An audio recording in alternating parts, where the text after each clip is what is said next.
guys, welcome back to my channel, or if you are new here then just welcome. Hi, my name is Brenda. I do paranormal videos here on my channel, so if that is something that you are interested in, please consider subscribing down below and turn on your post notifications so you do not miss when I post another video like this one. Now with all of that being said, let's go ahead and jump right into today's video.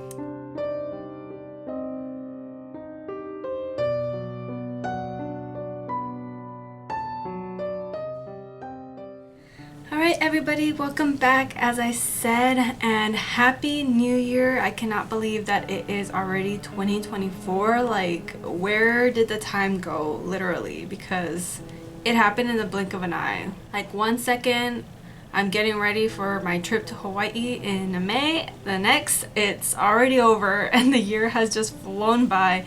But it has been an excellent year. I appreciate all of you guys who have joined my community here on YouTube in 2023, and I am so excited for everybody else who will continue to join in 2024, and hopefully this is the year that we hit 10,000 subscribers. But yeah, thank you guys so much for all of the support this year. I really do appreciate it. And without further ado, let's get started on this. As you guys can see, I am not in my regular location. I really wanted to get out a video for the new year for this Friday, so I did what I could and I'm filming where I can. I just won't have any time to do it when I get home. There's a bunch of other stuff that I want to get done, and you know, yada yada. You guys already know the deal, that if I can't film at home, I am filming here at this location. But yeah guys, so as you can tell by today's title, we are going to be reading some stories of people's encounters with La Llorona. I really love doing these kinds of videos and doing these kinds of stories because they're so intriguing, and there's so many different stories that people have to tell about their experiences with La Llorona. And no matter how many times I've heard people's stories, I am always so intrigued and I always get like goosebumps and I get an eerie feeling. I love the ambience of sitting down with somebody like in the dark and then settling into this very spooky vibe where you guys are just telling scary stories, and then somebody comes out with a story about them hearing La Llorona, and I'm always like at the edge of my seat, just so intrigued for what's possibly going to happen in the story. Ultimately, of course, it's just them hearing the cries of La Llorona, but it's always a different setting with different people in a different house, in a different environment, and so on and so forth. So I always just love them so much. So let's go ahead and get into these.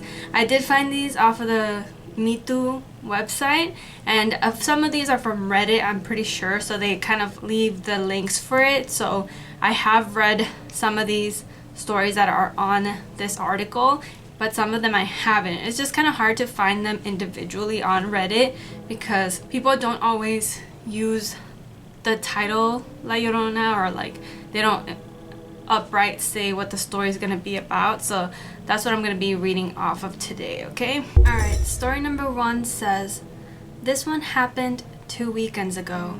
It was Saturday night when my husband and I went to hang out in the beach town of La Parguera Lajas, Puerto Rico, a hub for tourism, known for having a bioluminescent bay and unique ecosystem. But Lajas is famous also for having an extraterrestrial route and sighting camps, an alleged federal scientific subterranean base or subaquatic, a floating radar supposedly to monitor drug trafficking, a herd of wild monkeys that escaped a laboratory and now roam free eating crops and scaring people in the many farms on the fertile valley, and lots of urban legends involving dead pirates and the famous Llorona. It was about 2 a.m. and I was driving home. Hubby had been drinking a few more drinks than he's supposed to, so I grabbed the keys. He was sleeping by my side, his snoring louder than I wished. Nonetheless, it kept me awake and alert on the road. It's a dark area, not the best illumination, in fact, absent in most of the street. I was reaching the outer limits of the town, bordering the valley right where the Guanica dry forest displayed its unique thorny vegetation. A hot, very hot and dry area. Still, in that moment, the car chilled inside, feeling like it was freezing, an unnatural coldness. I turned off the air conditioner as goosebumps rose all over my skin. My eyes focused on the street when a loud, screeching sound rang in my left ear, to the point of it being deafening. I put my hand over my ear when the noise became unbearable. The radio was off. It was then that I saw her, dressed in a white, pristine robe. A female something kneeled on the floor. Her long, straight, gray hair partly covered her white, translucent, sad face. She was on the opposite side of the road, staring at me with black, empty eyes. I drove by and instinctively looked through the rear mirror. Never try this while driving or at home, to see if, like the legend said, she would be in the back seat. But she wasn't. The ghost was still kneeling, her face turning 180 degrees, staring at me. My heart pounded arrhythmically while I kept driving until she disappeared amidst the shadows. Girl, that is the scariest thing that could possibly happen, is when you're just trying to make it home. You're just driving home and you're just like, this is the last thing that I need to see on my way home. I would be so terrified. And of course she feels like this could be like either the legend of La Llorona or the other legend about the woman in white.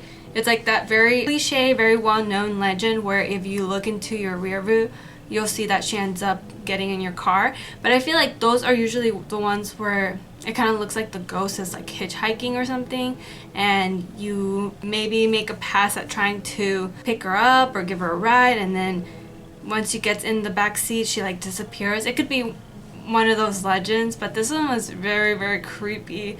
I would not want to ever experience that on my way home, because I'm already scared enough just leaving, just scared of regular human beings. You know, you never know what people's intentions are.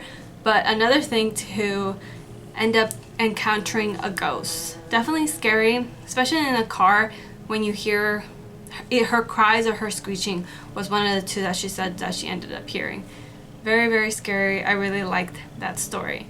Now let's go ahead and get into the second one. Alright, and this one says, a Socorro man and wife remember the summer of 1948 very well. It was July and the weather had become extremely hot. To escape the heat, they decided to camp a few days under the shade of the bosque along the Rio Grande with their neighbors. Two families, consisting of 4 adults and 4 children, camped along the river in a thick stand of cottonwood trees near Luis Lopez. On the first day, they fished, swam the river, and played a variety of games. By sundown, they had a large campfire burning, cooking hot dogs and a couple of catfish. It was a fun time for them all. Later in the evening, the 4 children disappeared into the darkness of the bosque, playing hide and seek amidst the trees, with a stern warning from the parents to not go near the river. As the adults sat around the campfire, they suddenly noticed it was deathly quiet. The giggles and screams of their playful children went silent. The 2 mothers immediately got up and began calling their children's names into the darkness. There was no answer. Again, they yelled their names, and again there was no answer. The mothers began to panic, fearing the children had slipped into the river. Just then, they heard the rustling of brush as the older boy ran towards the light of the campfire, yelling, "Mama, Mama!" Though out of breath, he explained to his parents there was a strange woman talking to them down by the river. "What is she saying?" one of the mothers asked. The young lad replied, "She keeps asking, 'Has visto mis hijos?' Have you seen my children?" "Oh my God, La Llorona!" the 2 mothers screamed. The parents ran towards the river to rescue their children. Running through the bank of the Rio Grande, they could see the silhouettes of the 3 other children. Only a few feet away stood a tall, thin woman wearing a long white gown that seemed to glow in the moonlight. The children stood frozen as the woman repeatedly asked, "¿Dónde están mis hijos? Where are my children?" The parents began to yell, "Jose, Maria, Alicia, quickly, come here." The children obeyed and ran towards their parents. The woman in the river began a bone-chilling scream, yelling, "No, no, no me abandonen, por favor, vuelta a mí, mis hijos. No, don't leave me, please come back to me, my children." The parents and the children were so frightened from the experience, they immediately abandoned their camp and sped back to their homes in Socorro. These parents and 2 of the children still live in Socorro today, though requested not to be identified, and for good reason. They had a close encounter with La Llorona. This is a New Mexico legend of La Llorona, a ghostly spirit woman who has been seen and heard roaming the Rio Grande, searching for her children for centuries. To this day, the Socorro families that met her face to face that summer in 1948 still consider themselves fortunate to have escaped with their lives. Oh, that one was a fun one because it was like a third person perspective of somebody else's story who I guess maybe was told to a newspaper or something in New Mexico. Maybe they just told it amongst friends and family and then kind of just circulated. And I find it funny that it felt like to them it was kind of like a life or death situation, even though this is like a spirit. I don't think anything malicious has ever happened with the story of La Llorona. Of course, maybe they thought that something could have happened with the 3 kids if she somehow ended up luring them into the river, because it seemed like they had ended up by the river somehow, and next to what they said was La Llorona. Something could have happened to them if they fell into the river, and it would have felt like it was a direct cause of them running into La Llorona. Who knows? But either way, I really, really enjoyed that story. It was a fun, different kind of vibe, because most of the stories that I've read on here for this, it usually takes place at somebody's house, and all they ever do is hear just the cries. And I also found it fun that the parents themselves were the ones that immediately were like, it's La Llorona. It was nothing else that they came up with, because usually parents are the ones that are rational, but the moms both at the same time saying it was La Llorona because of what the other son, the oldest one, what he described it as. They were both like, yeah, we need to get out there and stop this, because I know some people are going to be more superstitious than other people might just have been like, what are you talking about, and then just went out with the children to see what they're talking about. But either way, very fun story. Let me know what you guys thought about that one. Alright, and then let's go ahead and get into the third and final story. Hopefully this one is a good one as well, because as I always tell you guys, I never read them through. I kind of just skim through them and I'm like, hopefully this is a good one, and most of the times they are. Alright, so let's go and click on this one next. Alright, this one is titled, I heard the stories about La Llorona ever since I was a little girl. And she says, my abuela used to tell me tales of the ghostly woman who roamed the streets at night, searching for her lost children. But I never believed them until now. It started when I was walking home from a friend's house. I decided to take a shortcut through the abandoned house at the end of the street. It was a creepy place with broken windows and overgrown weeds. As I walked past it, I heard a faint crying sound. At first, I thought it was just my imagination, but as I got closer to the house, the crying became louder and more intense. It was a woman's voice, and it sounded like she was in pain. I hesitated for a moment, but then I heard a child's voice calling out for help. I ran into the house, my heart racing, but as I entered the dark and dusty rooms, I realized that I had made a terrible mistake. The crying led me deeper into the abandoned house. It was pitch black, and the only light came from the moon shining through the broken windows. I stumbled through the debris, calling out for whoever was crying. Suddenly, I heard a loud crash from upstairs. I froze, my heart pounding in my chest. I knew I should leave, but my curiosity got the better of me. I slowly made my way up the stairs, my breath becoming shallow. As I reached the top of the stairs, I saw her, La Llorona. She was standing in front of a broken mirror, crying and moaning. Her eyes were empty and lifeless. and her hair was long and tangled. I tried to run, but she caught me with her icy grip. I struggled to break free from her grip, but it was no use. La Llorona's strength was overwhelming. I closed my eyes, waiting for the worst to happen. But suddenly, I heard a child's voice calling out to her. La Llorona turned her attention away from me, her grip loosening. In that moment, I managed to break free and ran out of the house as fast as I could. I didn't stop until I was far away, panting and sweating. I knew I had narrowly escaped the legendary weeping woman. After my encounter with La Llorona, I couldn't stop thinking about her. I tried to push the memories aside and convince myself that it was just a bad dream. But then the nightmares began.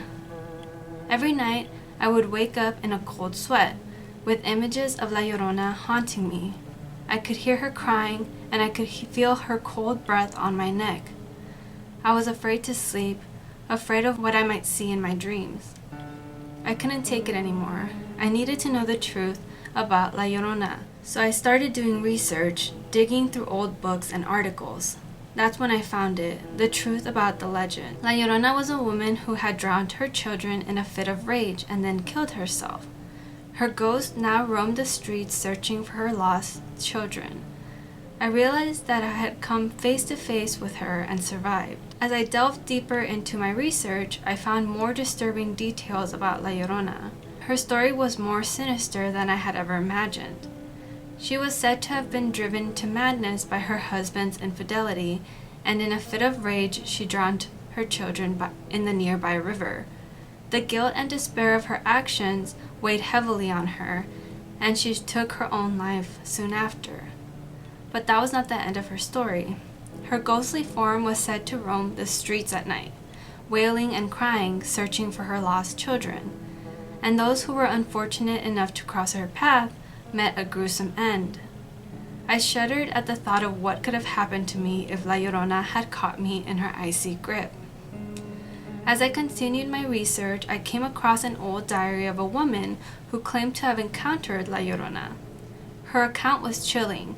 She described how La Llorona had appeared out of nowhere with her hair in a disarray and her eyes empty and lifeless. The woman had tried to run, but La Llorona had caught up to her, dragging her into the darkness. The more I read, the more I realized that I had been foolish to even attempt to uncover the truth about La Llorona. My curiosity had led me down a path of terror and danger, and I couldn't help but wonder if I had made a grave mistake. But then I remembered the reason I had started this quest in the first place. I wanted to understand the truth about the legend, to put an end to the fear and superstition that surrounded it. And maybe, just maybe, by understanding La Llorona's tragic story, I could find a way to put her spirit to rest. With renewed determination, I continued my research, hoping to uncover more clues and answers. But as the nights grew darker and the wailing cries of La Llorona grew louder, I couldn't help but wonder if I had already sealed my fate. I knew what I had to do. I had to confront La Llorona and put an end to her haunting once and for all. I went back to the abandoned house, armed with nothing but my courage. As I entered the house, I could hear her crying, but this time I wasn't afraid. I walked towards her, and she turned to face me. Her eyes were still empty, but I could see a hint of sadness in them.